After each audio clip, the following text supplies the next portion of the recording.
Gourmet hot dogs and tea. Hello, I'm David Williams, and welcome to our three-part Local Matters special for Fall Quarter 2018, featuring stories from across the Inland Empire. And I'm Dustin Alexander.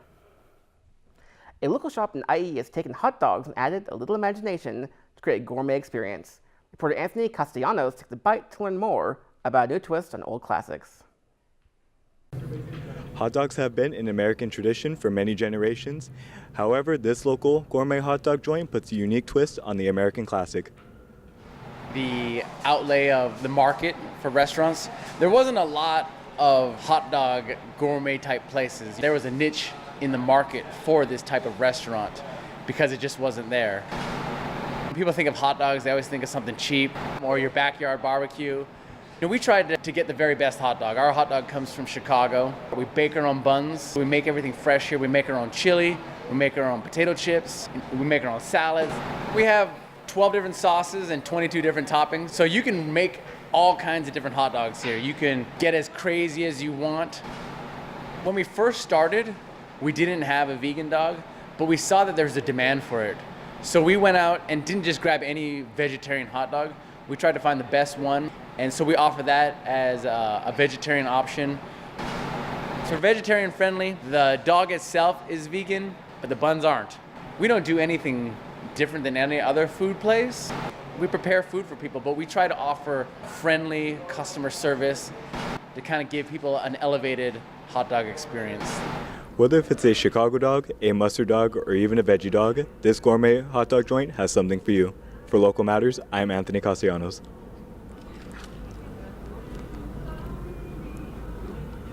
Tea can be enjoyed in various ways, ranging from hot herbal tea to boba milk tea. There's a drink for any occasion.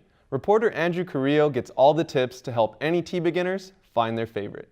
If you're looking to change up your flavor palette, a good first step is trying some of the different combinations found in a refreshing tea drink.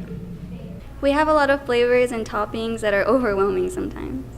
People love strawberry, of course. Cookies and cream is one of the most popular too as well. Mango slush. We also don't just have drinks, we have smoothies and slushes for people who don't really like tea. People don't really get the matcha, even though it's a very interesting flavor. We also have it in like coffee latte or taro. Some people are scared to taste taro, but it's really sweet because of the color. Maybe they're scared of the color, the purple, but it's really good. Other ones are the sea salt foams. We use the OG milk tea as a base. We add pumps of caramel and then a sea salt foam on top that we make. And I always recommend it with honey boba, of course. It's sweet but salty at the same time. When people are scared to try it, I tell them it's like chocolate-covered pretzel in a way. What's unique about Liquid Tea Bar is, of course, the drinks. The setting as well, for example, like the spray paint art that we have. When people leave this place, I want them to think that, well, of course, our tea is great, and like our staff is friendly. I want them to just feel welcome. Trying new flavors can be intimidating, but can also be a fun experience. For Local Matters, I'm Andrew Carrillo. Thank you for watching the first part of the Local Matters Fall 2018 special. I'm David Williams. And I'm Dustin Alexander. Stay tuned to discover more local stories that matter.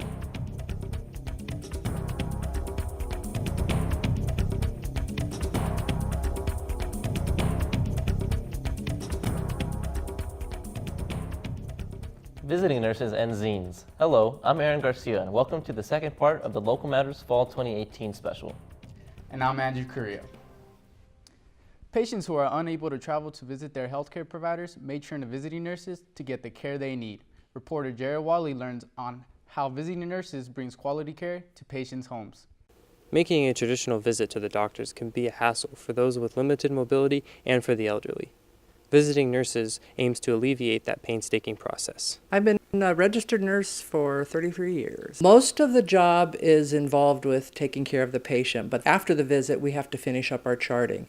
We try to do some of the charting in the home while we're there with the patient so we can ask the appropriate questions, but there's always a lot of follow-up charting that's involved at home.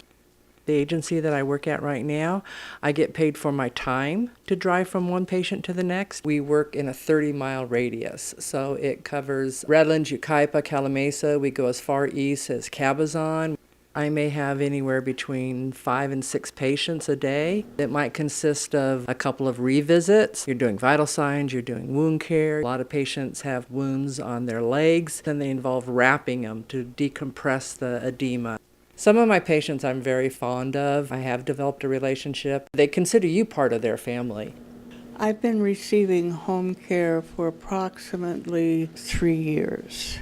I will continue to use the visiting nurse services as long as I need anything like that done. They are like a good friend taking care of you.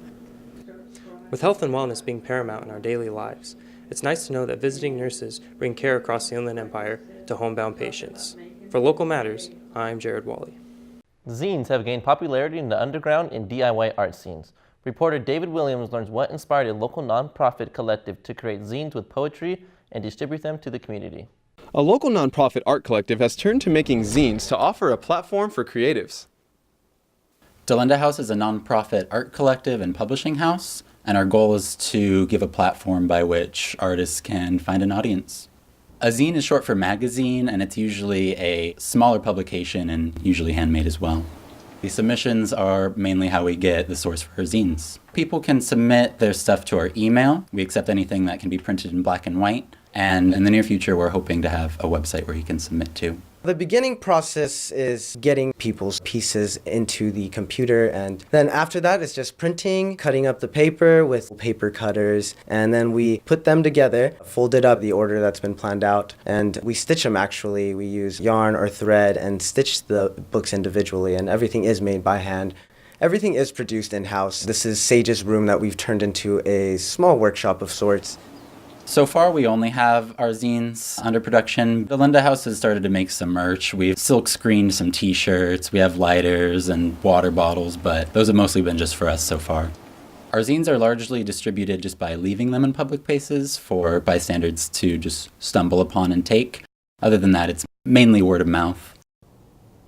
If you're a local creative seeking a platform that will publish your poetry or art, then this nonprofit collective may be the one for you. For Local Matters, I'm David Williams. Thank you for watching the second part of the Local Matters Fall 2018 special. I'm Aaron Garcia. And I'm Andrew Carrillo. Stay tuned to enjoy more local stories that matter.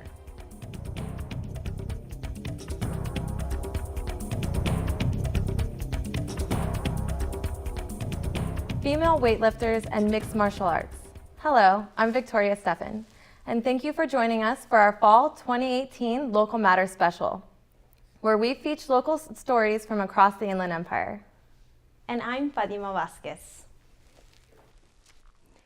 Weightlifting takes commitment and dedication to build results. Many women find a boost of confidence when weight training. Reporter Brianna Sotelo talks with female bodybuilders to learn more on why they choose to lift weights.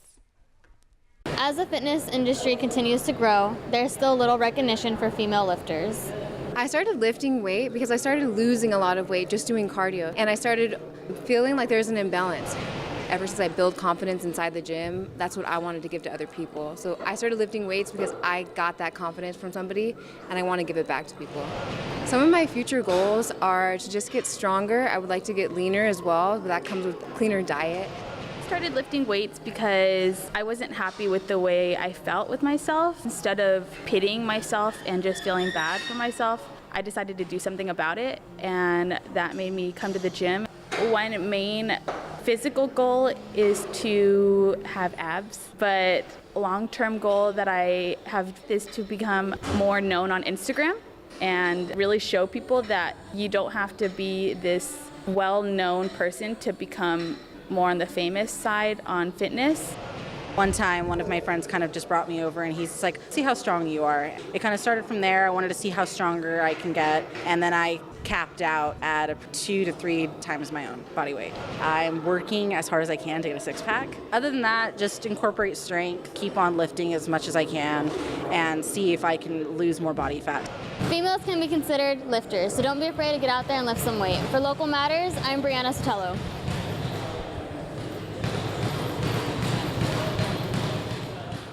Growing up to be a mixed martial arts fighter isn't everyone's dream, but it was Jalen Turner's.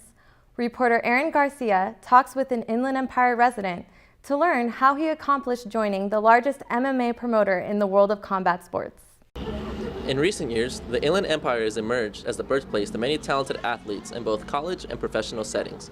Most recent is mixed martial artist Jalen Turner, who fights out of Adrenaline MMA here in San Bernardino. I've been training at Adrenaline since day one. I've been here almost 6 years. I started March 9th, 2013. Fighting out of the Inland Empire means a lot to me. You know, I grew up out here, I live out here. That's all I really know, to be honest. I train out other big places that aren't associated with the Inland Empire, like LA, Orange County area.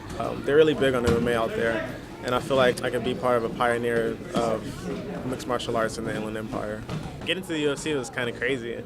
I fought on the Contender Series. I didn't win a contract, but I was told that I'll be on the short notice list, so if they ever needed a replacement, I'd be getting a call for that. I ended up taking a short notice fight on 2 weeks' notice, and I ended up getting a UFC contract out of it. But, you know, the way the cards are played, you gotta play your hand. If fighters follow my footsteps, like out of the Inland Empire, I'd appreciate that. I'd be grateful for it because, you know, there's areas out here that aren't the best, and like we all need a little beacon of hope and some positivity for the community. And I hope that mixed martial arts could be one of them. Hopefully, Jalen will inspire the next wave of MMA fighters to come out of the Inland Empire. From Local Matters, I'm Aaron Garcia. Thank you for tuning in.